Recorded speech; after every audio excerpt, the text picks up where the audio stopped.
Assalamualaikum warahmatullahi wabarakatuh. Perkenalkan, saya Nurul Alifah dengan NIM 1113822277174 dari kelas IKMB Prodi Ilmu Kesehatan Masyarakat Fakultas Kesehatan Masyarakat Universitas Sriwijaya. Di sini saya akan membahas sebuah permasalahan terkait bidang epidemiologi dan analisis peraturan perundang-undangan dalam jurnal yang berjudul Perlindungan Hukum atas Hak Privasi dan Kerahasiaan Identitas Penyakit bagi Pasien COVID-19. Video ini ditujukan untuk memenuhi ujian tengah semester mata kuliah Hukum dan Perundangan Kesehatan dengan dosen pengampu Ibu Siti Halimatul Munawwaroh SKM MPM. Sebelum masuk ke pembahasan permasalahan, kita pasti mengetahui bahwa kesehatan merupakan aset terpenting dan harus diutamakan bagi kita sebagai manusia. Banyak orang berkata, untuk apa memiliki uang kalau kita sakit? Nah, dari kata tersebut dapat disimpulkan bahwa kesehatan lebih utama dan terpenting dari segala hal apapun. Sebegitu pentingnya arti kesehatan, sehingga kesehatan dimasukkan sebagai salah satu hak yang paling mendasar bagi manusia dan dimasukkan ke dalam berbagai peraturan perundang-undangan seperti Undang-Undang Dasar Negara Republik Indonesia tahun 1945, misalnya menegaskan pada pasal 28H ayat 1 bahwa setiap orang berhak memperoleh pelayanan kesehatan. Nah, kemudian beralih ke topik COVID-19, yang mana COVID-19 merupakan penyakit menular yang disebabkan oleh SARS-CoV-2. Virus ini terdapat paku-paku bagian merah yang disebut memiliki kemiripan dengan bentuk mahkota. Penyakit ini menyebar dari satu orang ke orang lain melalui droplet atau percikan dari saluran pernapasan yang sering dihasilkan waktu batuk ataupun bersin. Waktu dari paparan virus hingga timbulnya gejala klinis adalah antara 1 sampai 14 hari. Penelitian ini menggunakan metode penelitian kuantitatif dengan mengumpulkan sejumlah data yang berada baik dari media online dan kutipan dari buku online. Penelitian ini juga menggunakan pendekatan yang difokuskan pada bahan-bahan pustaka, yaitu memanfaatkan undang-undang kesehatan dan aturan-aturan tentang jaminan kesehatan. Adapun tujuan dari penelitian ini guna untuk melihat perkembangan negara dalam penanganan jaminan kesehatan yang telah diberikan kepada masyarakat Indonesia. Pandemi COVID-19 di Indonesia menepiskan bagian dari pandemi penyakit coronavirus 2019 yang pada saat itu berlangsung di seluruh dunia.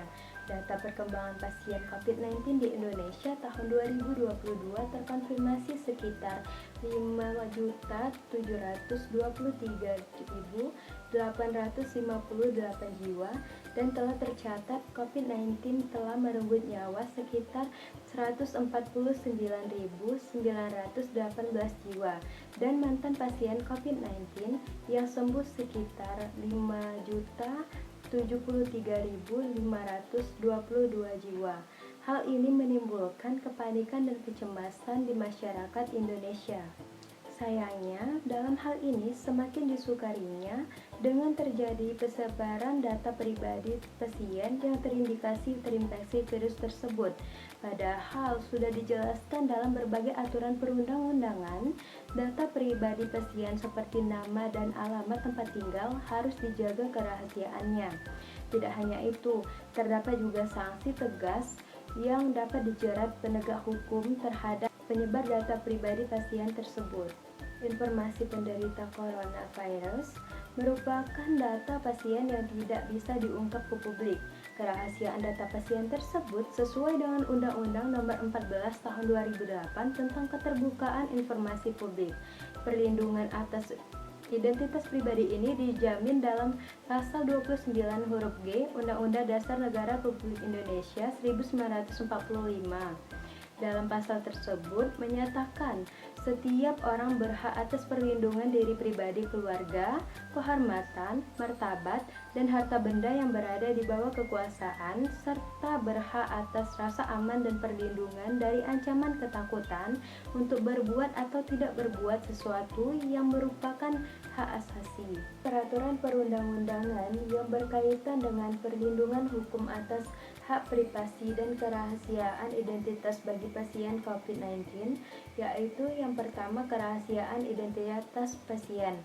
Terdapat pasal 32 huruf I Undang-Undang Nomor 44 Tahun 2009 tentang Rumah Sakit yang menyatakan bahwa setiap pasien mempunyai hak mendapatkan privasi dan kerahasiaan penyakit yang diderita, termasuk data-data medisnya. Adapun pasal 57 ayat 1 Undang-Undang Kesehatan Nomor 36 Tahun 2009 yang menyatakan bahwa setiap orang berhak atas rahasia kondisi kesehatan pribadinya yang telah dikemukakan kepada penyelenggara pelayanan kesehatan. Dan selanjutnya ada pasal 17 huruf H ayat 2 Undang-Undang Nomor 14 Tahun 2008 tentang keterbukaan informasi publik, yang pada intinya mengatur bahwa setiap orang berhak atas rahasia kondisi kesehatan pribadinya.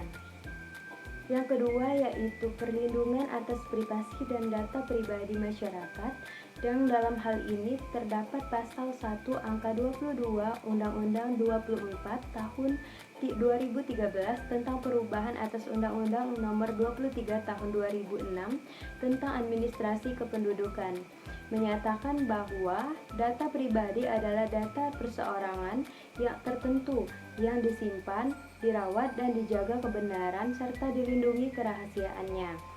Kemudian terdapat pasal 28 huruf G ayat 1 Undang-Undang Dasar Negara Republik Indonesia tahun 1945 menyatakan bahwa setiap orang berhak atas perlindungan diri pribadi, keluarga, kehormatan, martabat, serta harta benda yang dibawa kekuasaannya, serta berhak atas rasa aman dan perlindungan dari ancaman ketakutan untuk berbuat atau tidak berbuat sesuatu yang merupakan hak asasi. Dan yang selanjutnya, perlindungan data pribadi pasien juga terdapat pada undang-undang lain seperti Undang-Undang Nomor 8 Tahun 1999 tentang perlindungan konsumen, Undang-Undang Nomor 29 Tahun 2004 tentang praktek kedokteran, Undang-Undang Nomor 44 Tahun 2009 tentang Rumah Sakit, hingga Undang-Undang Nomor 19 Tahun 2016 tentang informasi dan transaksi elektronik. Dan yang terakhir, ada perlindungan privasi dan data pribadi dalam sistem elektronik. Secara khusus, dalam sistem elektronik, ketentuan mengenai privasi dan data pribadi dapat ditemukan dalam Undang-Undang Nomor 11 Tahun 2008 tentang informasi dan transaksi elektronik, sebagaimana telah diubah dengan Undang-Undang Nomor 19 Tahun 2016 tentang perubahan atas Undang-Undang Nomor 11 Tahun 2008 tentang informasi dan transaksi elektronik.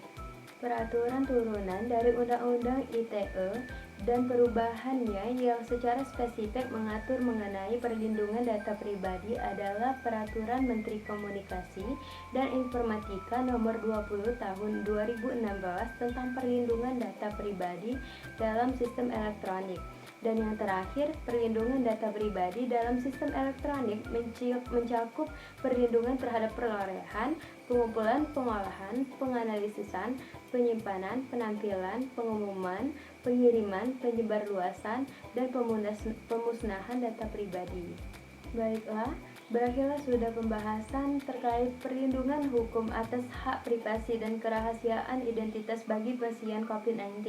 Dan ini merupakan kesimpulan yang saya dapat, yaitu setiap pasien mempunyai hak yang mendapatkan privasi dan kerahasiaan penyakit yang diderita, termasuk data-data medisnya. Yang kemudian pada dasarnya pasien COVID-19 juga memiliki hak dan kewajiban sama seperti pasien lainnya, dan yang seperti yang terdapat pada pasal 5 ayat 1 dan ayat 2 Undang-Undang Republik Indonesia Nomor 36 Tahun 2009 tentang kesehatan. Terima kasih. Wassalamualaikum warahmatullahi wabarakatuh.